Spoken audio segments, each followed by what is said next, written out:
I've read the entire Bible from cover to cover. I've studied every prophecy about the Messiah.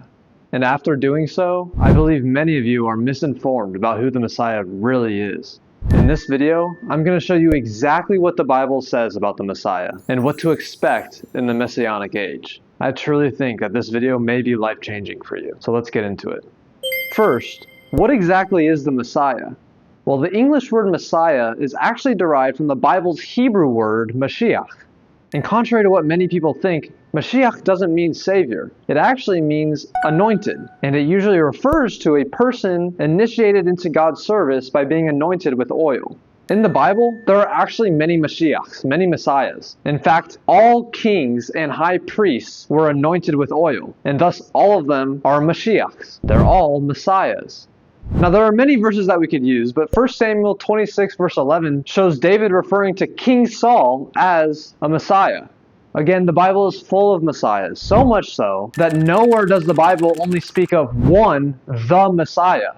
Yes, HaMashiach, the Messiah, in describing a future anointed person, does not appear anywhere in the Bible. This alone should kind of tell you that the Bible isn't solely focused on who the Messiah is. Instead, many of the prophetic passages of the Bible speak of a future age of worldly perfection. And it's true that many of these prophetic passages speak of a descendant of King David who will rule over Israel as king in this future age of worldly perfection. Since every king of Israel is called a Messiah, by convention, we refer to this future anointed one as the Messiah.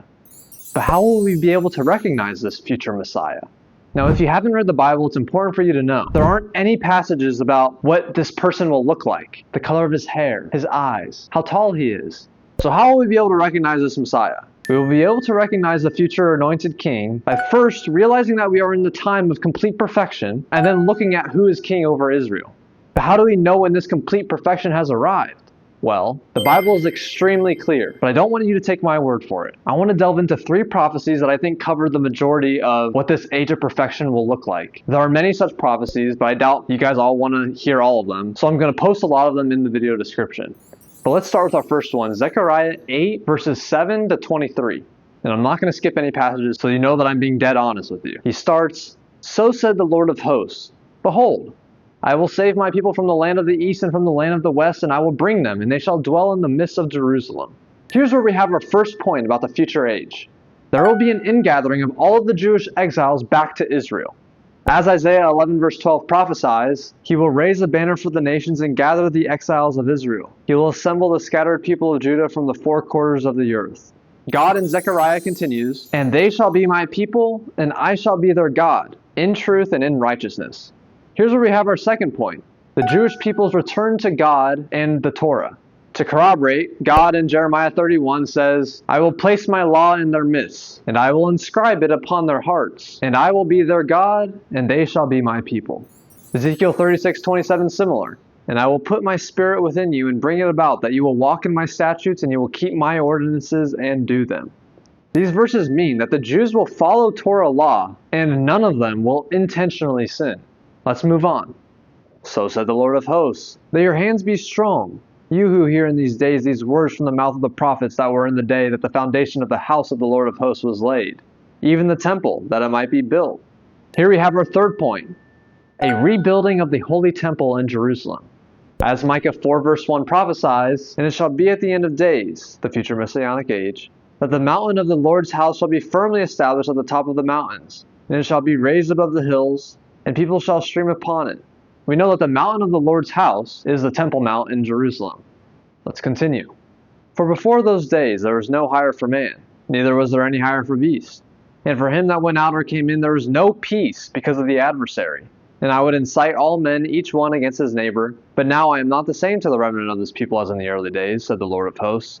For the sowing is for peace. The vine shall give forth its fruit, and the earth shall give forth its produce, and the heavens shall give forth their dew. And I will cause the remnant of this people to inherit all these." Our fourth point, in this future age, there will be universal peace and prosperity. Micah 4 verses 3 and 4 corroborate, saying, "And he," the Messiah, "shall judge between many peoples and reprove mighty nations afar off. And they shall beat their swords into plowshares and their spears into pruning hooks. Nation shall not lift the sword against nation, neither shall they learn war any more." So there won't be any wars. Micah continues, and they shall dwell, each man under his vine and under his fig tree, and no one shall make them move, for the mouth of the Lord of hosts has spoken. Again, no more toil, prosperity for all. Zechariah continues, and it shall come to pass, that just as you are a curse among the nations, O house of Judah and house of Israel, so will I save you, and you shall be a blessing. Fear not, may your hands be strengthened. Again, we have universal peace, and then we also have a recognition of Israel as a blessing to the nations. Now here's a snapshot of the next part of the passage. There are no specific things that I want to point out about it, but I just want to include it so that you know I'm not cherry picking. You can pause to read if you're interested. And then Zechariah says, "So said the Lord of hosts, there will yet be a time that peoples and the inhabitants of many cities shall come, and the inhabitants of one shall go to another, saying, Let us go to pray before the Lord, and to entreat the Lord of hosts. I too will go. And many peoples and powerful nations shall come to entreat the Lord of hosts in Jerusalem, and to pray before the Lord. So said the Lord of hosts, in those days, when 10 men of all the languages of the nation shall take hold of the skirt of a Jewish man, saying, Let us go with you, for we have heard that God is with you." Here's our fifth point. We have universal faith in the God of Israel, the God who chose the Jews to be a light to the nations, and the God who created the entire universe. Micah 4 verse 2 agrees, saying, "And many nations shall go, and they shall say, Come, let us go up to the Lord's mount in the house of the God of Jacob, and let him teach us of his ways, and we will go in his paths." In Zephaniah 3 verse 8, God says, "For then I will convert the peoples to a pure language, that all of them will call on the name of God, to worship him of one accord." So this Zechariah prophecy concludes a standard prophecy of the Messianic era. In it, there are 5 major aspects of the Messianic Age. The first is the ingathering of the Jewish exiles back to Israel. The second is that the Jewish people will return to God and His Torah. The third is the rebuilding of the Holy Temple. The fourth is universal peace and prosperity. And the fifth is a universal faith in God. If you are already satisfied with this criteria for the Messianic Age, I encourage you to skip to whatever this time says, where we will discuss more about the Messiah. But for those more skeptical or just curious, we'll go through 2 more short prophecies to pick out any consistencies of the 5 criteria that we described before. Ezekiel 37:21-28. "And say to them, So says the Lord God, Behold, I will take the children of Israel from among the nations where they have gone, and I will gather them from every side, and I will bring them to their land." This is the ingathering of the Jewish exiles. "And I will make them into one nation in the land upon the mountains of Israel, and one king shall be to them all as a king. And they shall no longer be 2 nations, neither shall they be divided into 2 kingdoms anymore." Here we have something a little different. The Jews will be one nation under one king, who we today call the Messiah. Ezekiel continues, "And they shall no longer defile themselves with their idols, with their detestable things, or with all their transgressions. And I will save them from all their habitations in which they have sinned, and I will purify them. And they shall be to me as a people, and I will be to them as a God." Again, we have a return to God and His Torah, and nobody will intentionally sin. "And my servant David shall be king over them, and one shepherd shall be for them all." Again, we have a statement about the Messiah. A king from the line of David will rule over all of them. "And they shall walk in my ordinances, and observe my statutes, and perform them." Again, a return to observing the commandments in the Torah. "And they shall dwell on the land that I have given to my servant, to Jacob, wherein your forefathers lived. And they shall dwell upon it, they and their children's children forever. And my servant David shall be their prince forever." Same as before, they're living in Israel, and they have a prince, a king, God's servant, the Messiah. "And I will form a covenant of peace for them, an everlasting covenant shall be with them." We have that universal peace, political security. "And I will establish them, and I will multiply them, and I will place my sanctuary in their midst forever." We have the restoration of the Holy Temple, which is God's sanctuary. "And my dwelling place shall be over them, and I will be to them for a God, and they shall be to me as a people. And the nations shall know that I am the Lord, who sanctifies Israel when my sanctuary is in their midst forever." The nations knowing that God is the Lord is the universal faith in God. So in this Messianic prophecy, you see, these are the same 5 biggest criteria for the Messianic era. One more, 3 short verses, Isaiah 2 verses 2-4. "And it shall be at the end of days," the end of days is the Messianic age, "that the mountain of the Lord's house shall be firmly established at the top of the mountains, and it shall be raised above the hills." This is referring to the restoration of the Holy Temple on the Temple Mount. "And all the nations shall stream to it, and many people shall go, and they shall say, Come, let us go up to the Lord's mountain, to the house of the God of Jacob, and let him teach us of his ways, and we will go in his paths. For out of Zion shall the Torah come forth, and the word of the Lord from Jerusalem."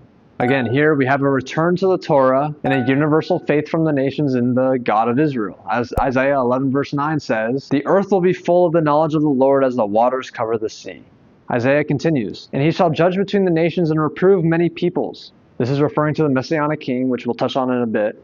But then, "And they shall beat their swords into plowshares, and their spears into pruning hooks. Nation shall not lift a sword against nation, neither shall they learn war anymore."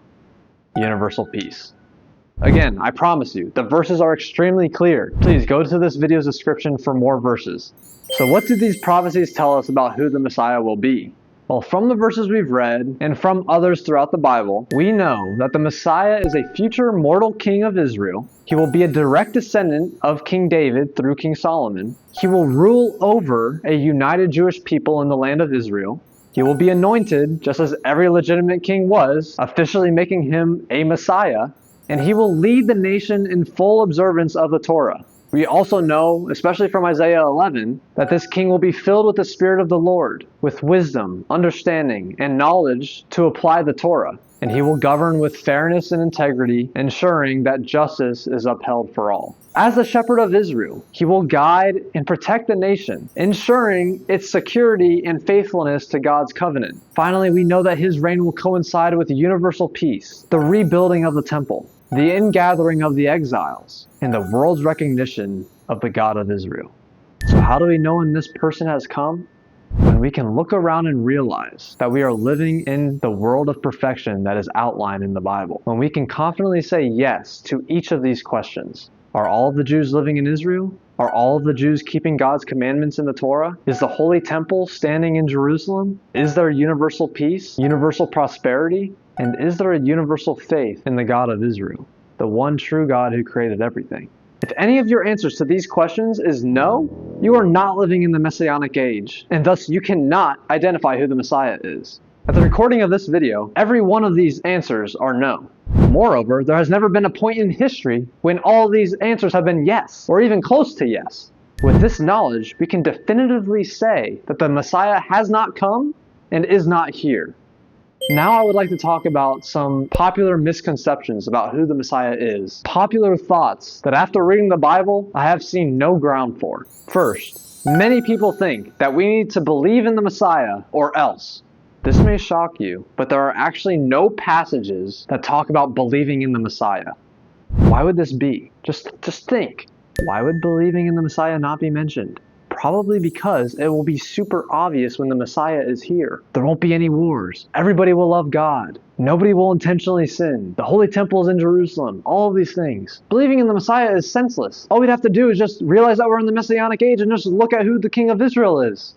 This coincides with a lot of what I've seen in the Bible. God doesn't care about belief, but about your knowledge. We will know when the Messiah is here. Another misconception. Many people think that the Messiah is God, or that God comes down to earth as the Messiah. Again, no verse says anything like that. Instead, the Messiah is referred to as David's descendant. God is not the descendant of a human. In fact, many verses place the Messiah under God's authority, calling the Messiah God's servant. The Messiah is not God. Further, the Bible says repeatedly that God is not a man. You can watch this video for more. But let's go to another misconception.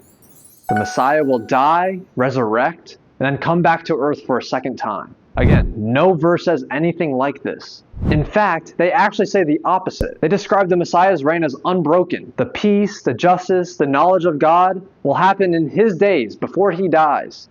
Of the Messiah, Jeremiah 23 verse 6 says, "In his days, Judah shall be saved and Israel will dwell safely." Let's hit two more misconceptions and then call it. One of them is, the Messiah will save everybody from their sins. Guys, nowhere did I see anything about saving people from sins. Again, in fact, the Bible preaches the opposite. God does not accept vicarious atonement. Here are some verses on it, but one striking example is after the golden calf incident, Moses offers himself as a vicarious atonement and God rejects it. Exodus 32. The next day Moses said to the people, "You have committed a great sin, but now I will go to the Lord. Perhaps I can make atonement for your sin." So Moses returned to the Lord and said, "Oh, this people has committed a great sin. But now, if you will forgive their sin, fine. But if not, erase me, I pray, from the book which you have written." And the Lord said to Moses, "Whoever has sinned against me, him I will erase from my book." Ezekiel 18 corroborates, "The soul that sins, it shall die." And if the wicked man repent of all the sins that he committed, and keeps all my laws and executes justice and righteousness, he shall surely live, he will not die. For do I desire the death of the wicked?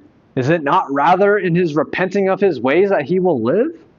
We see throughout, repentance is the path to save from sin, not belief in the Messiah. I encourage you to watch my video on repentance for more on that. The final misconception. People think that the Messiah must perform miracles. But actually, no verse says that we will be able to identify the Messiah by the miracles that he performs. In fact, the Bible actually doesn't emphasize miracles as something that truly represents God. We see in Deuteronomy 17 that false prophets can perform miracles. We see in Exodus that Pharaoh's magicians perform miracles. And many of God's prophets performed miracles. Were they all messiahs? Or were they all God? No. Only somebody who is anointed is a Messiah. I encourage you to watch my video on miracles for more on that. To summarize, the Messianic era is one characterized by all Jews living in Israel, a rebuilding of the Holy Temple in Jerusalem, a return to God and His commandments, universal peace and prosperity, and a universal faith and acknowledgement of the one true God. The Messiah is the king who will rule over Israel at this time. Because this age has not happened and is not here, we can't identify who the Messiah is yet. But seriously, I truly think that the Messianic era is coming upon us. On a personal note, first, if you've made it this far, my hat's off to you. Thank you. But also, many of you may find it interesting that this biblical concept of the Messiah is one of the biggest reasons, out of many, that I will always reject Christianity. Jesus did not fulfill a single messianic prophecy. In fact, historically, instead of gathering Jews, Christianity has scattered them and, in some cases, killed them. Instead of leading in Torah, Christianity has abolished it. Instead of universal peace, history shows the opposite. The Bible's true picture of the Messiah is radically different. I've analyzed every verse that Christians claim point to Jesus, and every one are either quoted out of context, misinterpreted, or mistranslated. But enough on that. Through this video, I've only wanted to humbly share what I have found through reading the entire Bible, and I really, truly hope that it will help some of you. If you have any more curiosities about Christianity from a truly biblical perspective, I have many videos, but also Tovia Singer has basically answered every question that you can think of. So I point you to his channel in my description. If you have made it this far, I truly appreciate your time and attention. Hopefully together we can help bring about this Messianic age. Thank you.